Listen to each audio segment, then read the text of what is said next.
Негізі бұлар бір-бірін өзгертуге тырысады, негізі Ақерке Нұржанға өзгер деді, Нұржан Ақеркеге өзгер дейді. Негізінде бір-бірін өзгертіп керек емес, қалай бар солай қабылдау керек та бір-бірін. Содан кейін Ақеркенің жағынан көбінесе бір болмайтын нәрсеге, өткенде айттым ғой, болмайтын нәрсеге бір ұрыс, болмайтын нәрсеге бір ренжіп қалуы, сондай нәрсе болады. Негізі Ақеркенде құжатпен де сырт келбетімен де бір үлкен қыз сияқты болғанмен, меніңше ішкі жан дүниесі бұның әлі кішкентай қыз болып қалып қалғанда, солай өспей қалған, қалып қалған сөйтіп ше. Өйткені бүйтіп байқаймыз да, бір қарасаң күліп мәз болып отырады да, бір қарасаң жылайды. Жылағаннан кейін 5 минут, 10 минут өтпей жатып, қарасаң күліп отырады. Бәрін ұмытып кетеді мысалы ше.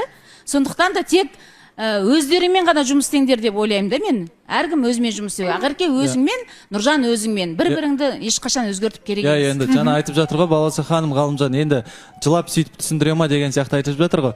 Нұржан айтып жатыр ғой, деген жауап болды да Нұржан тарапынан. Дұрыс, қыз баласы Балауса ханым еркекке не еркелеп, немесе жылап сөйтіп түсіндіру керек та. Ал ер балаға төске шауып бетіне шапса, ол біз еркек адамдар никогда түсінбейміз.